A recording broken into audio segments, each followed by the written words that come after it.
If you didn't know, students studying types of film at art schools are required to make short films as a project by the end of each year, and animation courses are no exception. A bunch of art students work tirelessly to write, storyboard, animate, voice, and more to create what is known as a thesis film. Every school does it differently, but no matter what, it's a key component to the future of the students who make them. And the best part is that they're often uploaded to YouTube for free for anyone to watch. Howdy, my name is the entire state of California, but you could just call me Butter. Today, we're going to be talking about a few of these films just to highlight some of my favorites that I've watched over the past 6 months. If you didn't know, I've already made a video with the same concept, but I'm finally going to commit to making this a series. Probably twice a year. A lot of people seem to really enjoy the last one, so I'm just gonna keep shouting out these great films. I'm also bringing back the alternate viewing experience from the first one, because I want to push you to watch and form your own connections and opinions on them, because art is so personal to every individual. Like I said in the original though, if you don't have like an hour to spare and just want to listen to something while you sketch or work on a project, you can still watch this normally. I'll make it work for you.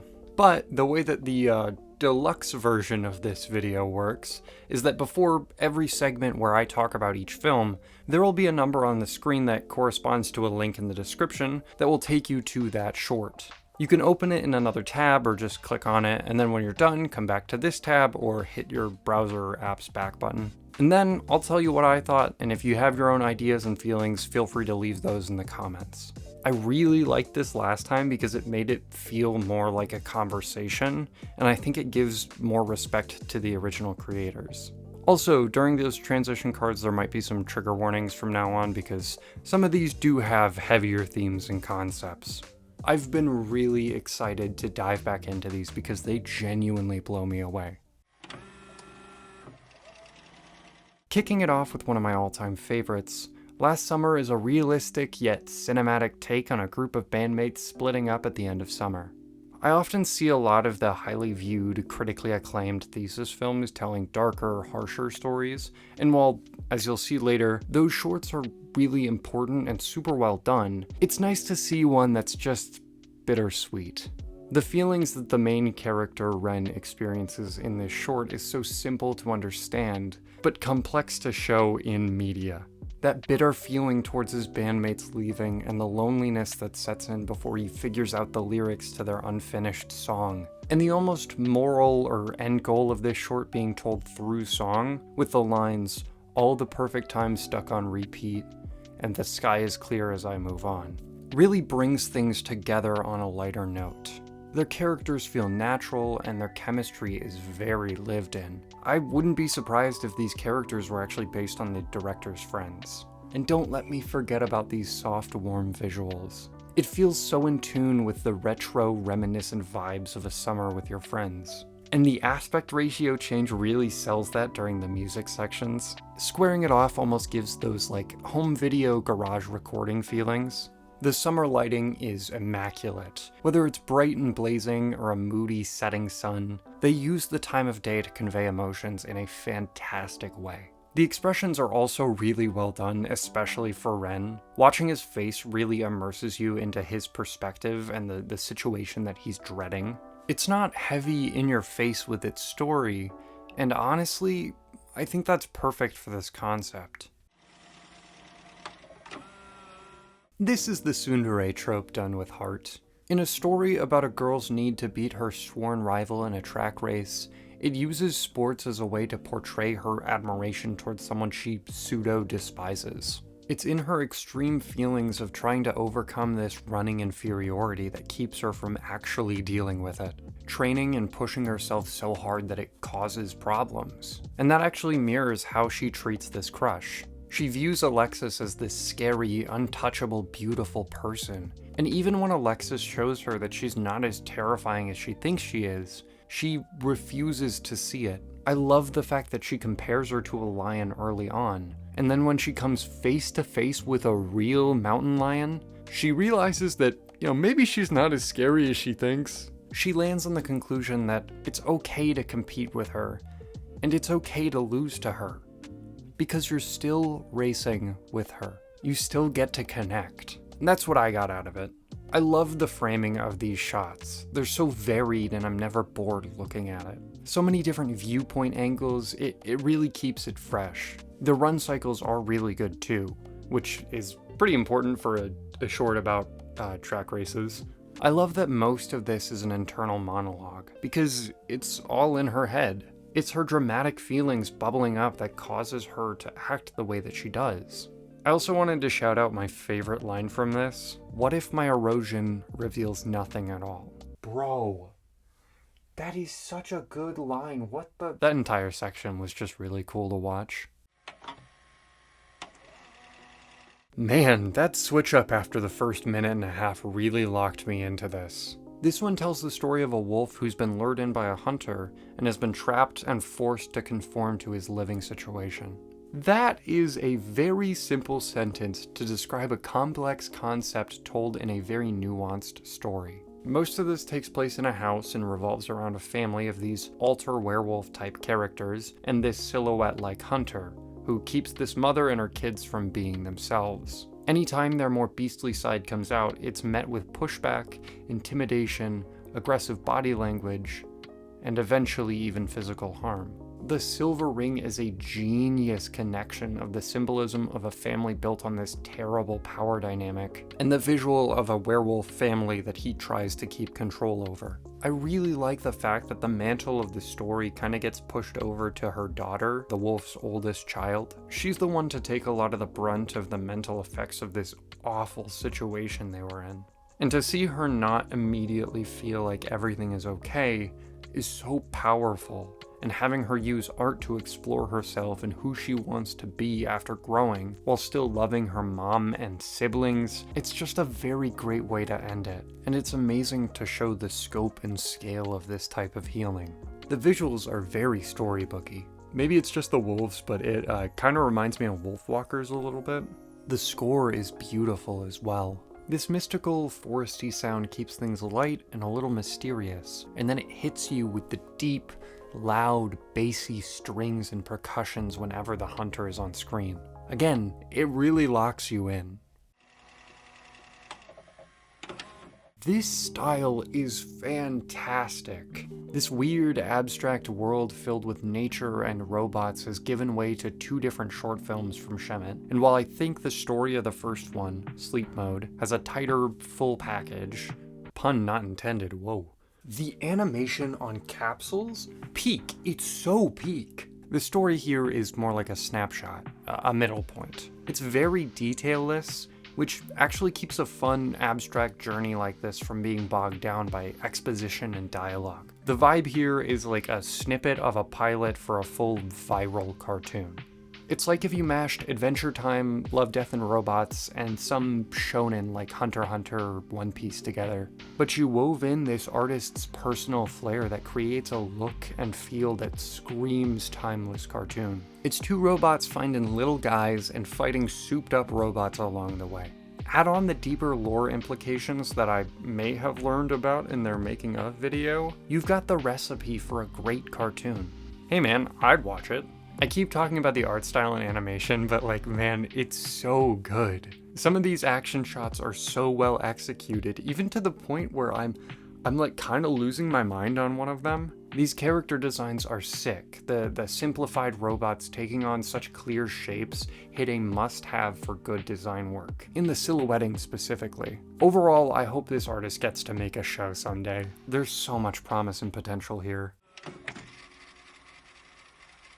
The thing that made me want to include this one is the dialogue. It's a slow, quiet 5-minute short of a woman going through a divorce and needing a haircut after impulsively chopping up her hair from the stress. It shows off part of the reason a thesis film is made for, taking an idea and creating it in a way that accentuates the idea and displays it in a way that is unique to the creator. It's a way to show a student how to direct and manage a project, all while injecting their own personality and creative drive into the mix. It shows off its core without much extra flair, not much background music, small splashes of color, and the very one-on-one dialogue. But that's to the short's advantage because it's reflective of this time in her life. Things are really awkward after her ex-husband is gone, the stress beating down on her from her family, and this hair that she's just let grow and grow all her life. Her cutting her hair shorter and shorter provides her with this great change that, after screaming out her feelings, gives her a new way to start again. That's why I love that the music comes in right at the end, because it shows that the process of healing can really begin. Ah, so cute. The concept for this one is so creative. It's about two time travelers who jump from place to place to fall in love and save the world from some threat at that time. But they forget everything that happens during each jump, so obviously they lose each other. It's such a simple but effective use of opposites attract, having one of them be nervous and afraid to lose the other, and one confident that they'll fall in love with each other again. And the montage of quick moments and other points in time that show them loving each other again and again is so pretty. It's such a cool visual showing all these different eras in time, and not to mention an almost video game-like world system. There's just so much intrigue, so much to think about and get excited for. While I think this one would make for a really good show, it also fits so perfectly in the short film format. You don't really need the exposition of any other timeline or even the entirety of this one to know that these two are destined for each other. And that title card popping up at the end is so satisfying in such a unique way that I just can't describe. I think this one is my favorite one of today's bunch. I love it so much because no matter how hard I think about it, I can't fully find one explanation for everything. There are so many different lines of thought this one inspires. Like, clearly there's the moral about overexertion or pushing yourself too hard, the dangers of pushing past warnings of going too far to try to do better. But then there's the problem with expectations and living up to a standard you just aren't prepared for, bubbling up and causing you to lose your rationale. In this story, a swimmer's teammates told her she would never be on the level of their swim mate who passed away, which caused her to put herself through a dangerous amount of struggling to be better. There's also the sense of guilt that the main character feels because she isn't better. You can see it on her face in so many shots. But the thing that I think about the most is Camille herself. In multiple scenes, you can see her watching and warning Lore against this practice and mentality. Of course, this is all in Lore's head, but it serves as a point of strain on the story that changes depending on how you look at it. Is she a manifestation of Lore's guilt in trying to replace her, acting hurt and disappointed in her at the end? Is she an omen, an anxiety taking form to try to keep her from hurting herself, potentially costing her life? Or is she actually Camille's ghost haunting her from the pool? No, it's probably not that one. The visuals are on point. There's something about this lineless style that hits so well here. That and the color work. There's a lot of grays and browns, but there's a huge pop of color with the blue, calming color from the swimming pool, and this dangerous, aggressive, scary red that constantly cuts through. Whether that be on the clock in the background, Camille's presence in the pool, or even a full color shift to have all the water look like this burning red. The music is fantastic, the dialogue is hard-hitting, and the swimming animation looks amazing. Like I said about last summer, I like when films kind of mess around with the aspect ratio a bit more, and I think the swimming scenes in this are so cool for that reason. It gave it a lot of visual flair and really kept me hyper engaged. It also added a layer of tension to this extremely tense short. I think I accidentally stumbled onto this one as like a class premiere, but it was really pretty, so I'm gonna include it anyway. It's a very quaint story about a girl who struggles to find her way to college, but ends up losing her confidence in the entire ordeal. But it's through the help of her connections she's made throughout the day that keeps her going and strengthens her mentality to push through and see that she has, in fact, got this. I love how it starts with her in the plane feeling like she's falling because she's jumping into this new stage in her life all by herself. The music and the sound design does a great job, especially in that middle section without any dialogue. It really lifts up the energy and complements the emotional storytelling in the visuals. And the art style meshes so well with this type of story. The glow of the lighting in certain scenes also gives off such cozy vibes. It was a little weird for me seeing all of these people in the live chat hype each other up for certain moments. I felt like I walked into the wrong room, but it was amazing and heartwarming to see the love and passion that people showed towards their creation.